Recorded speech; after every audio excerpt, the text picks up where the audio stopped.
Shalom, semangat pagi. Halo anak-anak, kembali lagi bersama Miss Dwi dalam mata pelajaran Pendidikan Agama Kristen dan Budi Pekerti kelas 5. Tema pembelajaran kita hari ini yaitu Allah Penyelamatku. Sebelum kita mulai, jangan lupa berdoa dulu ya.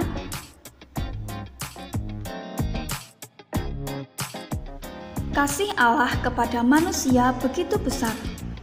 Hal ini dinyatakan ketika Ia datang ke dunia menjadi penyelamat dan menebus dosa-dosa manusia.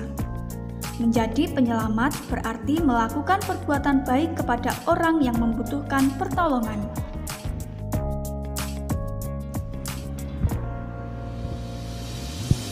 Manusia berdosa memerlukan penyelamatan dari Allah. Penyelamat adalah seseorang yang meluputkan atau menghindarkan orang lain dari sebuah bencana atau bahaya. Semua manusia pada dasarnya menginginkan hidup selamat, baik itu selamat dari bahaya, selamat dari ancaman orang lain, bahkan selamat dari dosa-dosanya. Selamat artinya keadaan seseorang dalam kondisi yang terhindar dari bencana atau bahaya yang mengancam. Manusia membutuhkan keselamatan secara jasmani maupun keselamatan secara rohani. Keselamatan jasmani adalah keselamatan yang diupayakan manusia agar lepas dari bahaya yang mengancam dirinya. Sedangkan keselamatan rohani yaitu keselamatan manusia dari hukuman dosa. Bagaimana cara kita mendapatkan keselamatan secara rohani?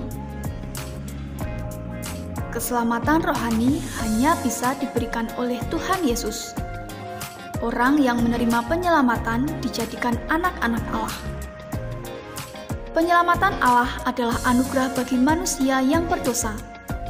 Kedatangan Yesus ke dunia mempunyai tujuan yang besar bagi manusia, yaitu untuk memberi kabar baik kepada orang miskin, memberi kebebasan kepada tawanan, memberikan penglihatan kepada orang buta, dan membebaskan orang yang tertindas.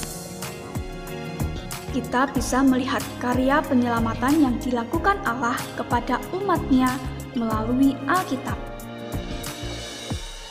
Pada waktu itu, kota Yerusalem dikuasai oleh Raja Nebukadnezar dari bangsa Babel. Raja Nebukadnezar membuat sebuah patung yang terbuat dari emas dengan tinggi 27 meter atau 60 hasta dan diletakkan di daerah Dura.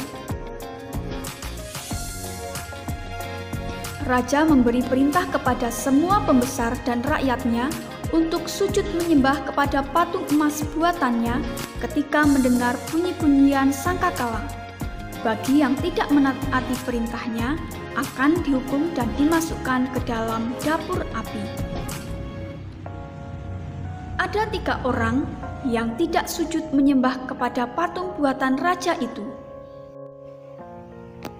Mereka adalah orang-orang Yerusalem yang menjadi tawanan Raja Nebukadnezar, yakni Hananya, Misael, dan Asaria, yang namanya telah diubah oleh raja menjadi Sadrah, Mesah, dan Abednego.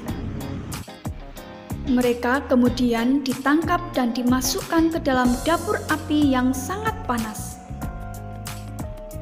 Apa yang terjadi di dalam dapur api terhadap ketiga orang tersebut? Ternyata Sadrah, Mesah, dan Abednego mereka tidak terbakar sama sekali oleh api yang sangat panas itu. Tuhan telah menyelamatkan mereka dari dapur api yang menyala-nyala itu, dan mereka tidak terbakar sama sekali, karena Tuhan ada bersama-sama dengan mereka. Raja Nebukadnezar kemudian mengeluarkan Sadrah, Mesah, dan Abednego dari dapur api, dan didapatilah bahwa mereka tidak terbakar sama sekali.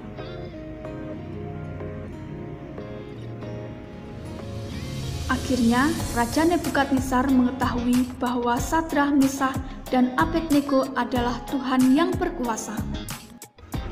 Raja mengeluarkan perintah bahwa barang siapa mengeluarkan penghinaan terhadap Allah yang disembah Sadrah, Mesah, dan Abednego akan dipenggal-penggal dan rumahnya akan dirobohkan. Dan kepada Sadrah, Mesah, dan Abednego, Raja memberi kedudukan yang lebih tinggi di wilayah Babel.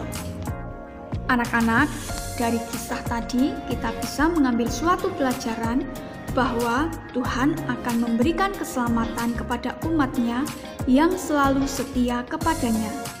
Kita patut bersyukur karena mempunyai Allah yang selalu menolong dan setia terhadap kita. Baik anak-anak, demikianlah pembelajaran kita untuk hari ini. Nantikan video-video pembelajaran yang lainnya dari Miss Dwi ya. Dan tetap semangat belajar dan jaga kesehatan. Sampai jumpa lagi pada pertemuan yang akan datang. Shalom.